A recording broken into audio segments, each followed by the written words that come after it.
આજે આપણે બધા રાતના 3 વાગે કેમ ભેગા થયા? આપણે કયા પરિબળો સામે લડવાનું છે? આપણા વિકાસમાં કયા પરિબળો એ આપણા વિકાસને રૂંધે છે? તો એ પરિબળો એ છે, ચાહે વ્યસન હોય, નિરક્ષરતા હોય, અંધશ્રદ્ધા હોય, કુપોષણ હોય,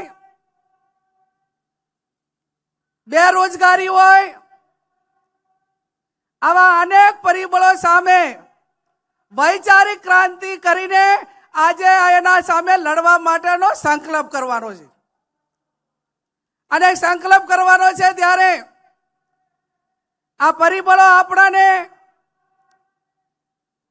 કઈ રીતે આગળ જતા અટકાવે છે એ આપણે બધા ખૂબ સારી રીતે જાણીએ છીએ. સમાજને એક કરવાની વાત આવે, એના ઉજ્જવળ ભવિષ્ય માટેનો નિર્માણ માટેની વાત થતી હોય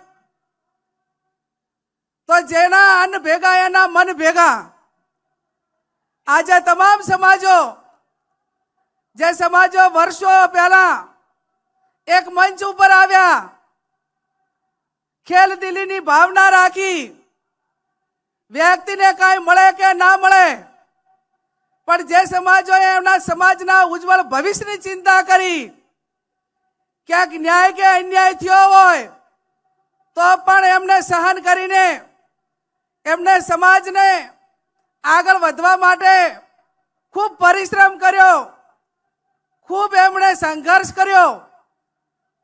એ સમાજો ઉપરથી આપણે શીખ લઈને આપણો સમાજ એ કઈ રીતે પરિશ્રમ કરતો થાય, કઈ રીતે શિક્ષિત સમાજોએ વર્ષો પહેલા પ્રગતિ કરી, એમની પાસેથી પ્રેરણા લઈને કઈ રીતે આગળ વધે, એનું એનાલિસિસ અને એનો સંકલ્પ કરવા માટે આપણે આ બધા ભેગા થયા છીએ.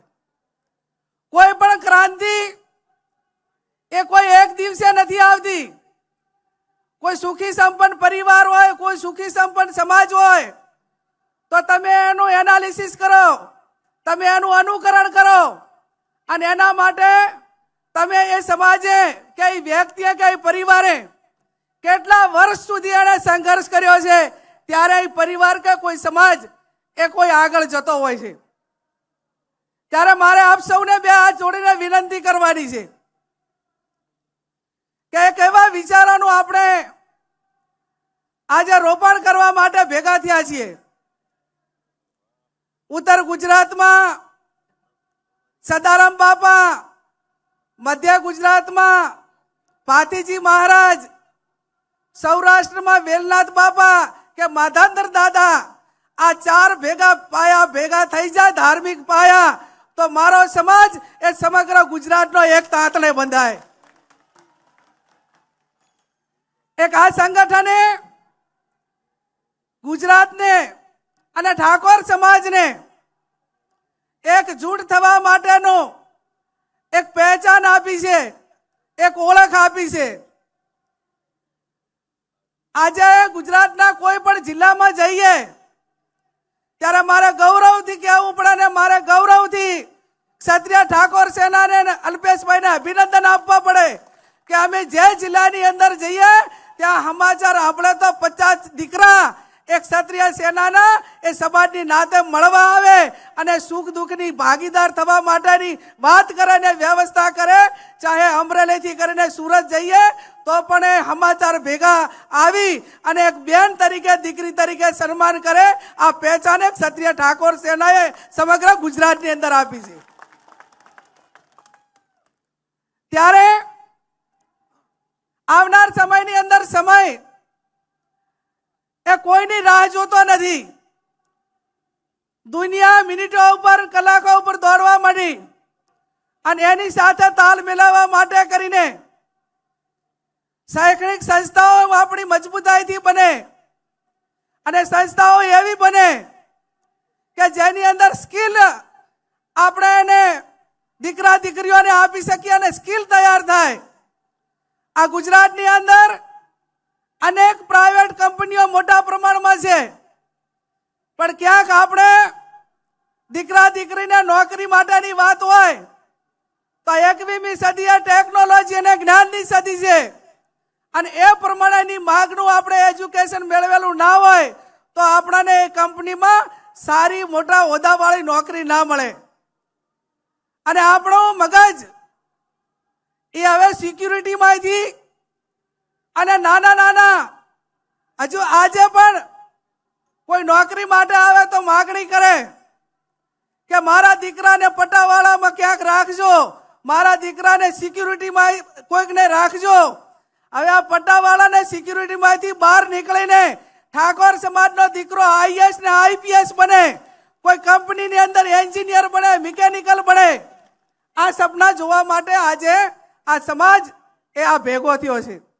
અને સપના એ વાતો થકી નહીં પણ વ્યવસ્થા થકી થાય. અને વ્યવસ્થાઓ એવી કરવી જોઈએ કે ભલે નાનું કામ થાય, મજબૂતાઈ વાળું થાય, પરિણામ લક્ષી થાય. અને પરિણામ લક્ષી થાય તો જ આ સમાજનો અતૂટ વિશ્વાસ છે, એ ભરોસો આપણા ઉપર, નેતાઓ ઉપર ને આગેવાનો ઉપર ટકી રહે. આજે સમગ્ર સમાજના તમામ પક્ષના આગેવાનોએ એકતાના દર્શન કરાવ્યા છે.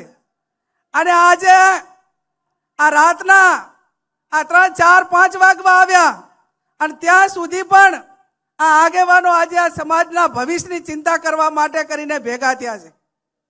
અને ભેગા થયા છે ત્યારે આ એક વ્યક્તિથી ના થાય. આ કામો એ સહિયારો પુરુષાર્થ કરવો પડે.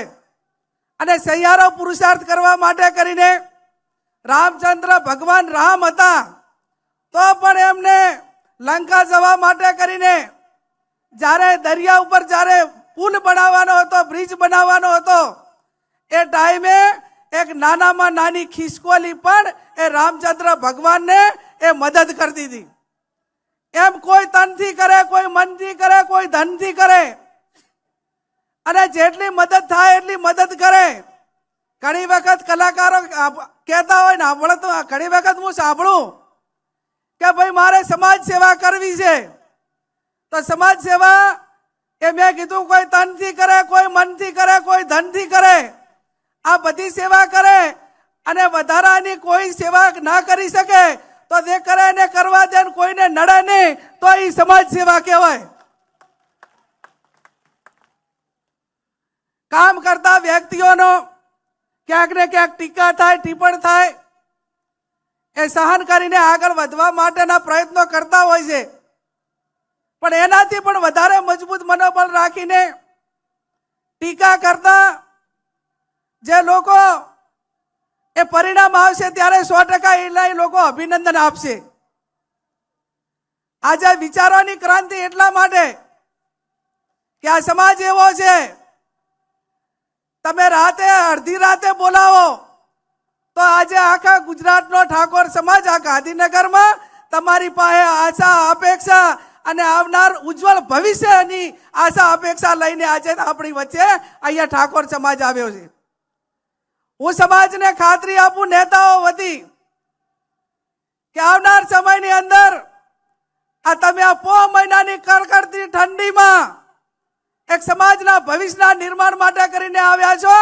આ તમારી તે કડકડતી ઠંડીમાં તમારી હેરાનગતિ છે એને એળે નહીં જવા દઈએ, એની પણ અમે તમને બધાને ખાતરી આપીએ છીએ.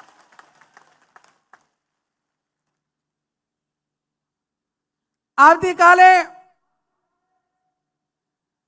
સવારમાં 7 વાગે સરસ્વતી માતાના ધામનું શૈક્ષણિક સંકુલનું, હવે આજ થઈ ગયું,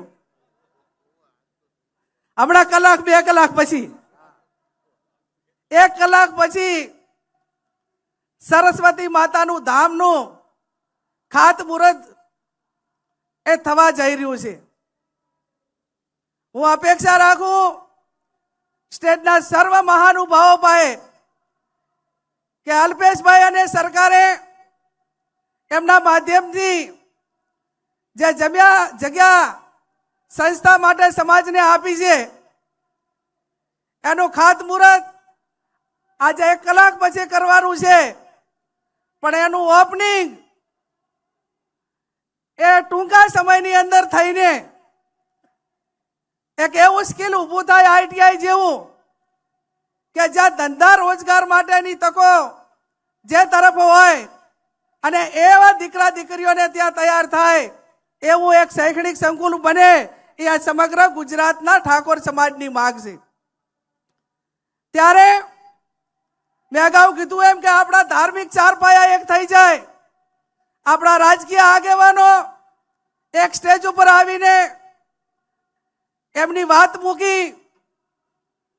રાજકારણ એ પોતપોતાનો વ્યક્તિગત વિષય છે અને પોતપોતાની વિચારધારા પ્રમાણે કામ કરે, પણ સમાજનું કામ હોય, શિક્ષણનું કામ હોય અને સમાજને ક્યાંય એક છેવાડાના વ્યક્તિને એનો કોઈ પણ પ્રકારનો વાંક ના હોય અને એને કોઈ તંત્ર હોય કે કોઈ વ્યક્તિઓ મારફત અન્યાય થયો હોય ત્યારે આ સ્ટેજ ઉપર આવ્યા એવાને એવી રીતે એક સ્ટેજ ઉપર આવીને એને ન્યાય અપાવવાનું કામ પણ આવનાર સમયની અંદર ઠાકોર સમાજ કરે.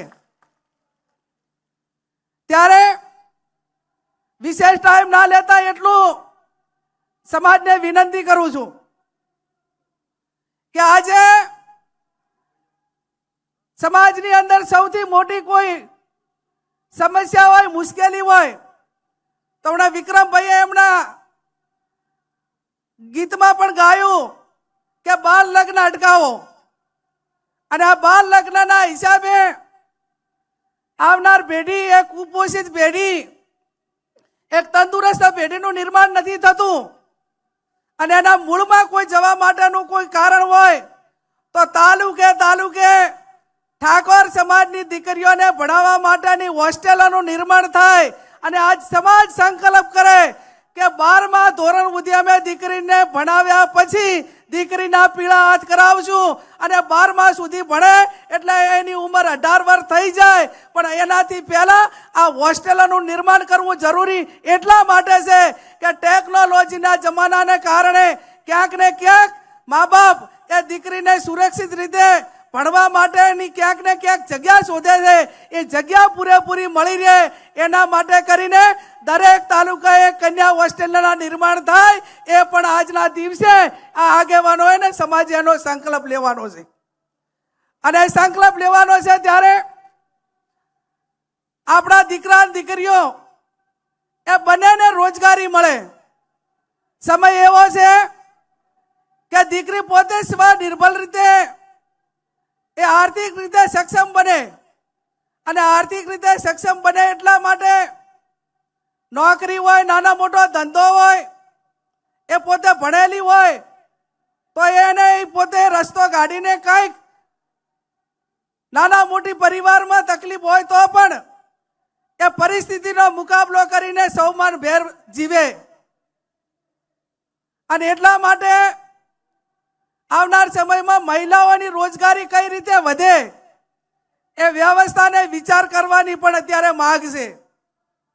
હું ઘણી વખત ગામડાની અંદર જાઉં ત્યારે મારી પાસે રજૂઆતો આવે અને હમણાં મને 12 મહિના પહેલા એક વ્યક્તિએ કીધું અને મને પોતાને સમાચાર મળ્યા કે તમે આ 5 વીઘા જમીન હતી એ તમે ગીરવે કેમ મૂકી અને તમે આર્થિક રીતે કાંઈ ગીરવે મૂકે એવી પરિસ્થિતિ તમારી નથી સારી છે, તમે અમદાવાદ રહો છો અને છતાં જમીન કેમ ગીરવે મૂકી? તો કે બેન, આપણા સમાજમાં હગું આવે અને દીકરીનું કોઈ દીકરાની હગાઈ પૂછે તો દીકરીના મા બાપ પહેલું એવું કે મારી દીકરી ખેતરે નહીં જાય, મારી દીકરી ખેતરે નહીં જાય એવી વાત મૂકે તો પછી મારે જમીન રાખીને શું કરવાની?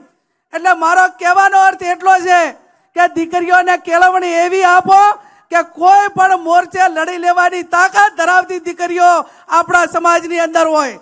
ચાહે ખેતીવાડીનું કામ હોય, ઘરકામ હોય, નોકરીનું હોય, સ્વનિર્ભર હોય, તમામ પ્રકારનો કોઈ એવી વસ્તુ ના હોવી જોઈએ કે જે કામ ઠાકોર સમાજની દીકરીને ના આવડતું હોય. એની સંપૂર્ણ રીતે કેળવણી થાય એ આ વર્તમાન સમયની માંગ છે. ત્યારે આજે આમ તો અમે દિયોદરથી શરૂઆત કરી હતી. બધાએ તમે બધા એમ કહેતા, આ ઓડિયન્સ તમે બધા બેઠા સમગ્ર ગુજરાતમાં, કે અમારે બધા અમે નીચેવાળા તો બધા એક છે, પણ તમે મોટા મોટા માણસો, બધા ધારાસભ્યો, માજી ધારાસભ્યો, બધા મેન આગેવાનો છો, સમાજ સેવક વાળા બધા, એ બધા એક થાય ને તો અમને કામ કરવા માટેની મોકળાશ મળે. એટલે એની શરૂઆત 72 વર્ષથી દિયોદર મુકામે કરી, બનાસકાંઠાએ કરી, અહીંયાથી કરીને બીજા સંમેલનો થયા. અને સમાજના ખર્ચા એ ઓછા થાય, સમાજ એ આર્થિક રીતે બરબાદ ન થાય, એના માટે કરીને ઉત્તર ગુજરાતના 3 જિલ્લાએ સામાજિક બંધારણ જે તૈયાર કર્યું, એ બંધારણ સમગ્ર ગુજરાતના ખૂણે ખૂણે દરેક જિલ્લાની અંદર આવું બંધારણ એ વિસ્તાર પ્રમાણે થાય. એ પણ આવનાર સમયની અંદર તમામ સ્ટેજ ઉપર બેઠેલા તમામ આગેવાનોએ અને આપ સૌએ સાથે મળીને કરવું પડશે. એક સમાજ એક રિવાજ, એક રિવાજ શ્રેષ્ઠ રિવાજ, અને શ્રેષ્ઠ રિવાજ એ શ્રેષ્ઠ સમાજના નિર્માણ કરવા માટે કરીને ક્યાંક નાના મોટું મનમેળ હોય ના હોય તો એને પણ સાઈડમાં રાખીને સમાજના કામમાં એક થજો. મારી પાસે વિક્રમભાઈએ માગણી મૂકી અને એમને વાત કરી કે બેન આ ડીજે વાળાની એમની માગણી છે, એટલે હવે આ જે બંધારણ એ કોઈ જ્ઞાની બેને નથી બનાવ્યું, સમગ્ર ઉત્તર ગુજરાતના 3 જિલ્લાઓએ સાથે મળીને બનાવ્યું છે. અને એ દિવસે એવી જાહેરાત કરી છે કે આના 1 વર્ષ પછી 4/1/2027 રોજ જ્યારે એને 1 વર્ષ પૂરું થાય અને એની ઉજવણી થાય એ ટાઈમે ચર્ચામાં મૂકીશું. અને એમાં તમે પણ બધાએ આવજો. ચર્ચાના અંતે જે કાંઈ નિર્ણય લેવાનો થતો હશે એ આવતા વર્ષે થશે. પણ હાલ તો મેં કીધું એમ કે આ બજેટ પસાર થઈ ગયું છે, એટલે હાલ એને કોઈ વિચારણામાં વ્યક્તિગત રીતે લઈ શકાય એવું નથી. અહીંયા તમે ખૂબ મોટી સંખ્યામાં અહીંયા હાજર રહ્યા અને આવનાર સમયમાં એક સમાજની દિશા નક્કી કરવા માટેનો સંકલ્પ માટે આપ સૌ ભેગા થયા. મેં અગાઉ કીધું એમ એક થાઓ મેક થાઓ. અને જે રીતે બીજા સમાજોએ જે પ્રગતિ કરી, આજે તમે એમ ગણો કે કોઈ સારું કામ કરતો હોય તો એને તમામ સમાજો પણ આવકારતા હોય છે, અને એમના રાહે ચાલવા માટેના પ્રયત્નો કરતા હોય છે. આપણા બંધારણ પછી જાગીરદાર સમાજ હોય, રબારી સમાજ હોય, બીજા ઘણા બધા સમાજોએ પણ પોતાના પ્રાસંગ કે લગ્ન પ્રસંગો હોય એમાં ખર્ચા ઘટાડીને શિક્ષણ તરફ આગળ વધવા માટેના પ્રયત્નો કર્યા.